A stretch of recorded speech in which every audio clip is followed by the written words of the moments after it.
म्हणून अगदी मागणीचा अभंग घेतलेला आहे नामदेवरायांचा. कुणाजवळ कधीच मागत नाही त्याला साधू म्हणावं, कायम मागत राहतो त्याला मनुष्य म्हणावं, आणि कायम मागायला लावतो त्याला देव म्हणावं. कायम मागायला लावतो, कितीही जवळ असू द्या. वाढावे संतान, गृही व्हावे धनधान. 100 रुपये ज्याच्या खिशात आहेत त्याला वाटतं की माझं बरं आहे, 1000कडे लक्ष जातं.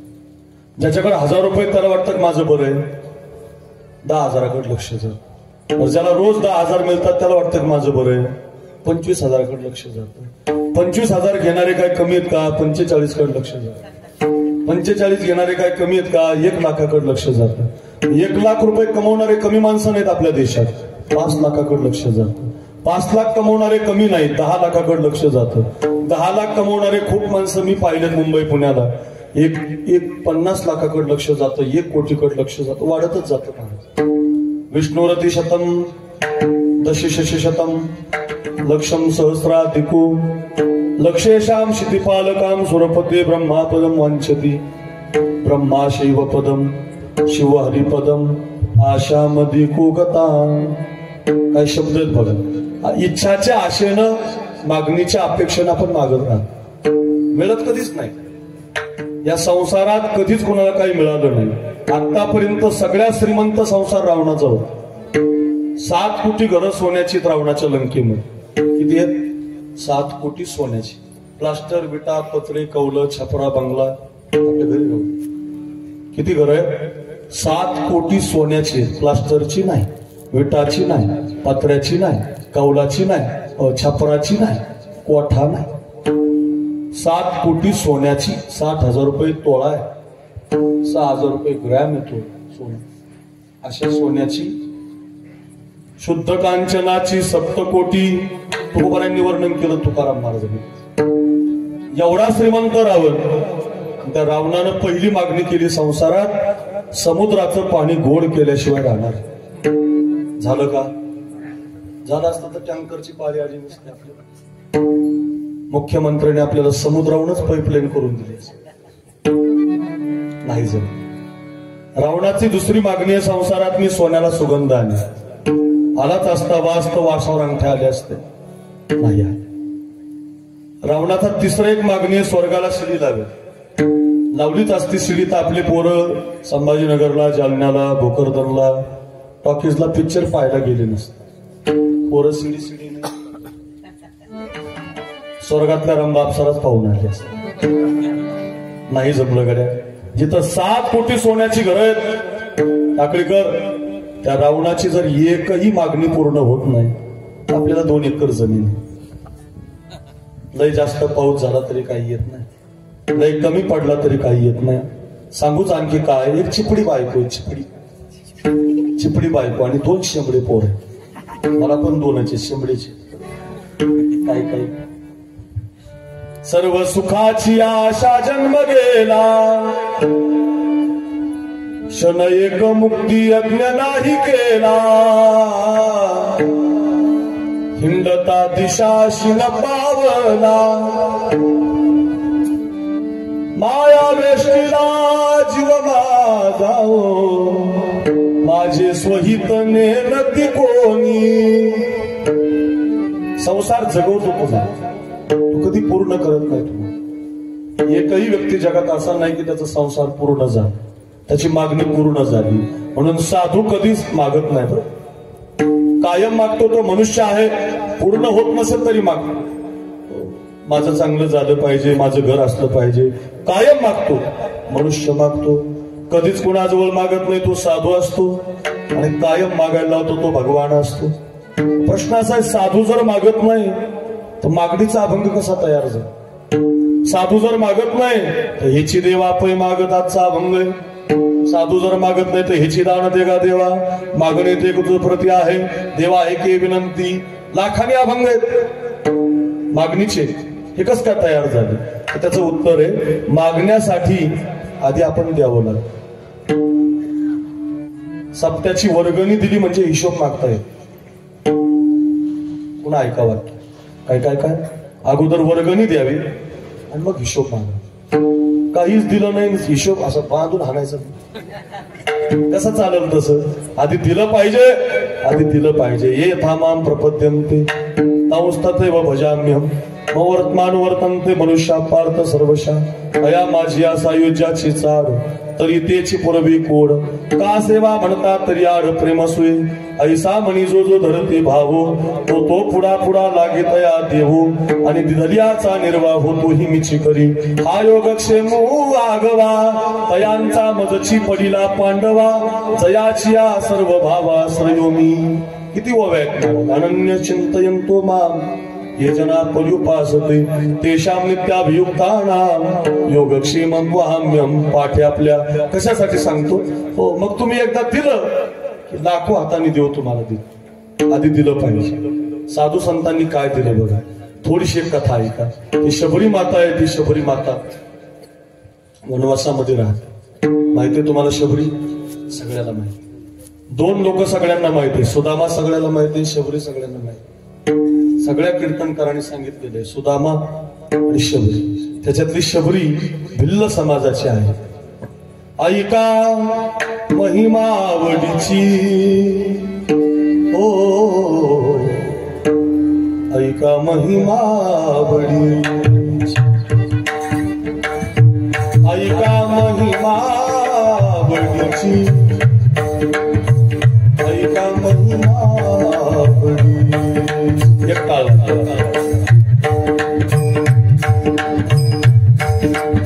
आवाज आवाज आवाज सारंग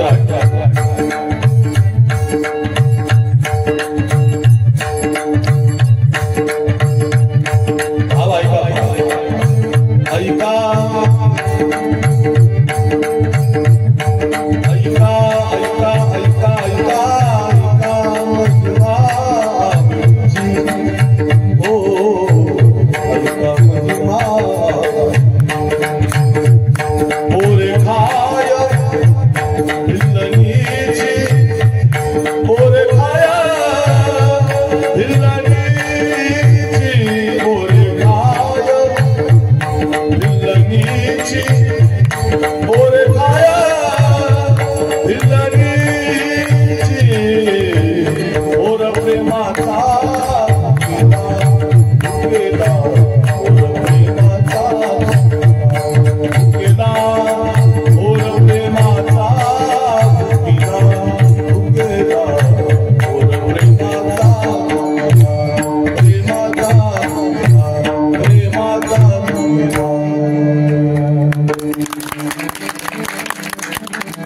गोड वर्णन केलं त्या शबरीचं. अगोदर दिलं ते न देवाला. सारखी देवाची वाट बघायची. आपण नाही पाहू शकत. लईतले 2 तास वाट पाहू शकतो आपण. एखादा कीर्तनकार लेट झाला 2 तासानं आपण महाराजाला शिव्या देतो. असं कसं महाराज हादा नाही. साधं सांगतो मी तुला. कितीतरी वर्ष गेले ना. रोज झाडून घेते, रोज फुलं हातरते, रोज ती वेगवेगळ्या प्रकारची फळं आपल्या टोपलीमध्ये देवाला आणून ठेवते. बोलता बोलता 1000 वर्ष कितीतरी वर्ष निघून जातात. रोज जब मोरे राम जी का आवन होगा शबरी के कुटिया का पावन होगा. रोज वाट पाहते, रोज सडा टाकते, रोज झाड. आज येईल माझा राम, आज येईल माझा राम, आज येईल माझा राम. आधी देते हो. आधी दिलं पाहिजे बघ. आधी दिलं पाहिजे. रोज झाडून घेते, रोज सडा टाकते. आज येईल माझा राम. आश्रमात या कधी रे ही माझी भावना रामा रघुनंदना. हे राघवा, हे रामा सांगणारे जब मोरे राम जी का आवन होगा शबरी के कुटिया का पावन होगा. आएंगे जब रघुराई आसन पे बिठाऊंगी मीठे मीठे बेर अपने हाथों से खिलाऊंगी.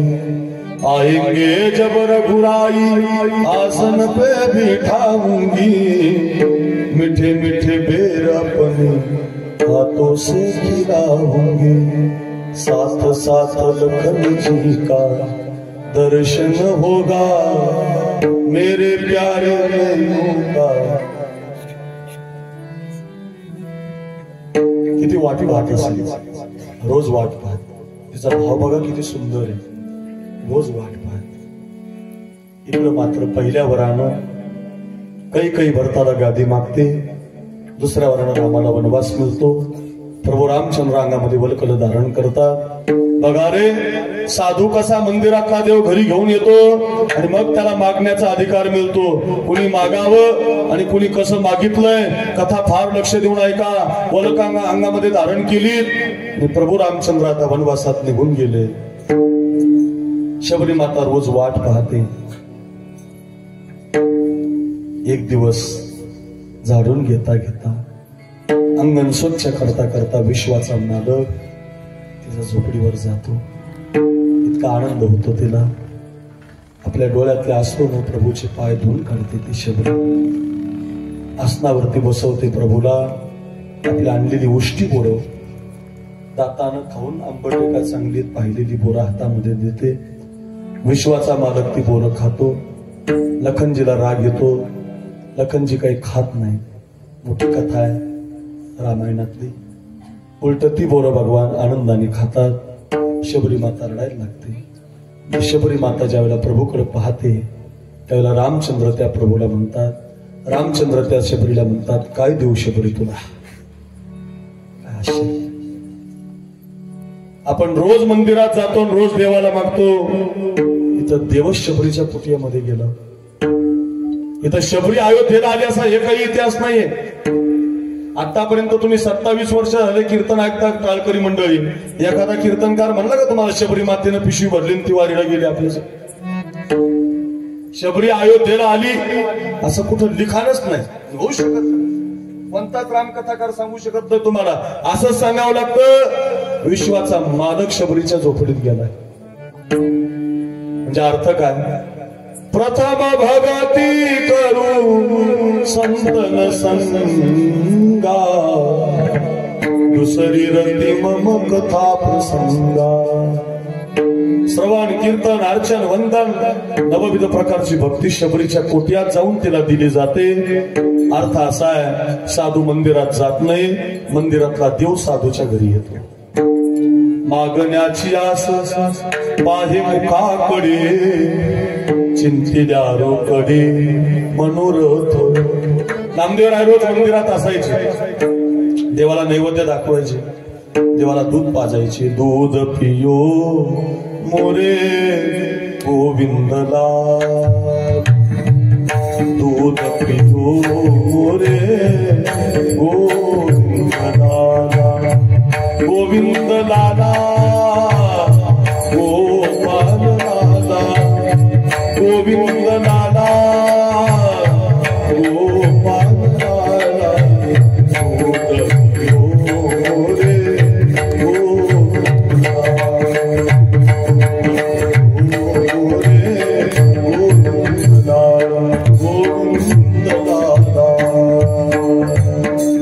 दूध पाजायला नामदेव आहे, जेवू घालायला नामदेव महाराज, काकडा करायला नामदेव महाराज, कायम देवाच्या मंदिरात नामदेव आहे. एक दिवस असं झालं, एकादशीचं कीर्तन वाळवंटात चालू. माझ्याकडे बघा, आणि वाळवंटात चंद्रभागेच्या वाळवंटात नामदेवराय कीर्तन करत होते. ज्ञानेश्वर महाराज चाल म्हणत होते, नामदेव कीर्तन करी पुढे नाची पांडुरंग, जनी म्हणे बोला ज्ञानदेवा भंग, अभंग बोलता रंग कीर्तनी भरला. कीर्तन रंगलो, अभंगानं चालीनं कीर्तन दमदमून गेलं होतं. इतकं नामदेवरायचं कीर्तन रंगाला आलं होतं. आणि त्या कीर्तनात नेमका पांडुरंग विश्वाचा मालक नाचायला लागला. इतका नाचायला लागला, माझ्याकडे बघा, इतका नाचायला लागला. आपल्यासारखा अंग राखून नाही, धोतर सांभाळून नाही, कपडे भरतील का बघून नाही, इतका नाचला. देवाचा पितांबरच गळाला. साधू संतांनी देवाला आवडलं, पितांबर आवडला. पाहिलं तर नामदेवरायचे कीर्तन चालू आहे. देवाने नामदेवरायचा हात धरला. नामा थांबा, रोज कीर्तन करता, रोज माझ्या मंदिरात काकडा करता, रोज मला नैवेद्य आणता, आज मी तुमच्या कीर्तनात आलोय. ओ नामदेवा, आज आलोय तुमच्या टाकळीला. 6 दिवस झाले एवढे गोड गोड कीर्तनकार, रामायण कथा, ज्ञानेश्वरी पारायण पंक्ती घातल्या, 20-20 लोक एकत्रित आली. एवढ्या छोट्या टाकळीमध्ये एवढा चांगला सप्ताह करता. वा रे वा, गाव काय पवित्र गाव आहे. एवढी गोड मारुतीरायची मूर्ती आहे. चांगला सप्ताह चाललाय तुमचा टाकळीकर. आज मी प्रसन्न झालोय. आज मी तुमचा हात धरलाय. सांगा नामदेवराय, एवढं भजन कशासाठी? काय पाहिजे? कशासाठी एवढं कीर्तन? काय पाहिजे? नामदेवराय म्हटले, बरं झालं देवा, तू आमच्या फूट झाला ना आमच्या भजनावर. तू आमचा हात धरला ना, तर तू आमच्या दारात आला म्हणून तुझ्या दारात आमचं एकच मागणं, अभंगाचं पहिलं चरण.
अभंगाच्या पहिल्या चरणात दीपक महाराजांनी चाल लावली. ह्याची देवा फै माग. देवा, तू आमच्याकडे आला म्हणून तुझ्या दारात मागणं आहे. काय पाहिजे बोला. ह्याची काय बोला? चरण सेवा खंडे, तुमचे दोन्ही पाय मला देऊन. काय गोड मागणी मागितली? काय मागितलं? देवाचे दोन्ही पाय मागितले. पाय मागितल्यावर देव म्हटले, नाम काहीतरी चांगलं मागायचं. नवीन आलेल्या जांभळ्या नोटा मागायच्या, 500च्या, पिवळ्या 200च्या मागायच्या. काय मागितलं मला? असले माझे पाय. हायवेला जमीन मागायची, राजूर गणपतीला जागा मागायची, खाली तिकडं मुंबई पुण्याला 10-20 एकर गुंठेवारी पडलेली जागा माग. म्हणजे पाय.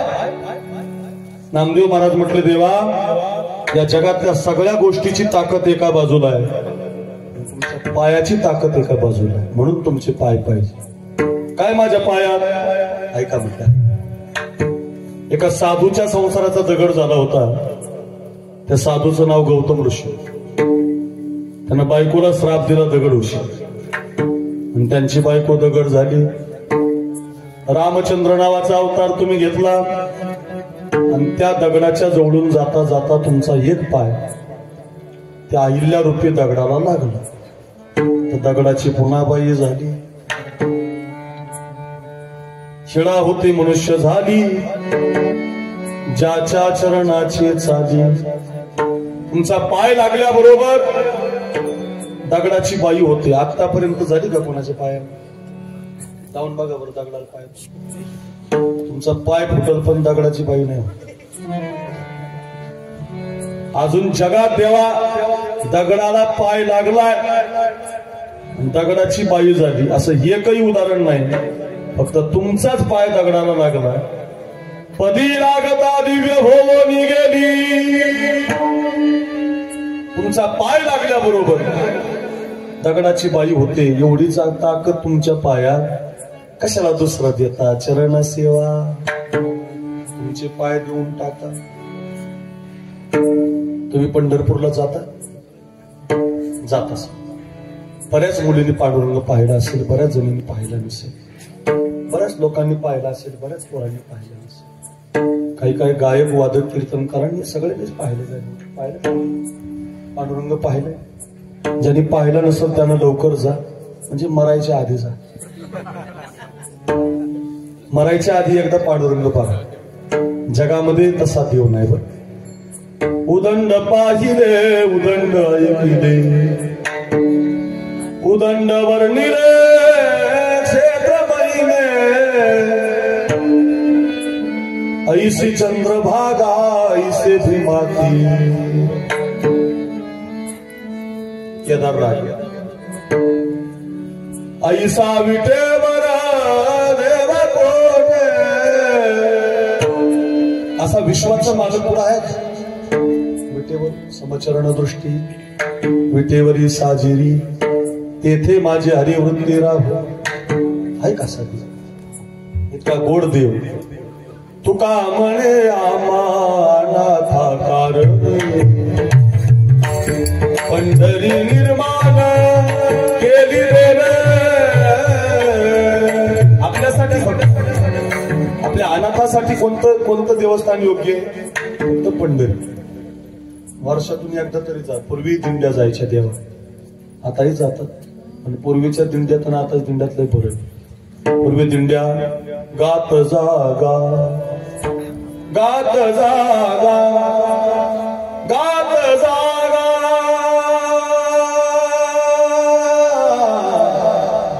गात जागा भजन करत जायचं. आता खात जागा. आता नुसत्या जेवण जाते दिंड्या. लय जेवण वाढलं. दिंडीला एवढं जेवण नसलं पाहिजे.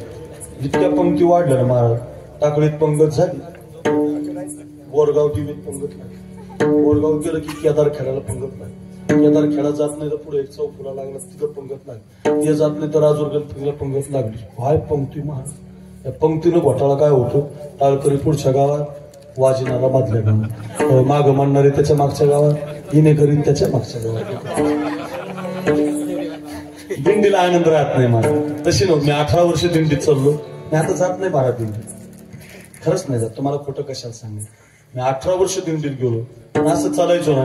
सकाळी 7ला एकदा गळ्यात टाळ घेतला की कोणी दिलेलं कधी हातात घेतलं नाही. कोणी केळी दिले काय, फळं दिले काय, कोणी बिस्किट दिलं काय, हातात नाही घ्यायचं. चलत असताना शेवट रात्री मुक्कामापर्यंत टाळ खाली ठेवायचं नाही. भजन करत चालायचं. पायात चप्पल घालत नव्हतो मी महाराज. 18 वर्ष चाललो. आता काय होतं बघा, दिंडीमध्ये भजन होत नाही. त्यामुळे जायला आनंद नाही. खूप गोड भजन असायचं महाराज, खूप गोड. श्री ज्ञानदेव श्री तुकाराम, ज्ञानदेव श्री तुकाराम, श्री ज्ञानदेव श्री तुकाराम, श्री ज्ञानदेव श्री तुकाराम, श्री ज्ञानदेव श्री तुकाराम, श्री तुकाराम. गोड भजन असेल. कधी सदानंद महाराज, कधी दीपक महाराज, कधी वालसाचा गावकरी, कधी आपल्या टाकळीचा गावकरी चाली लावायचा.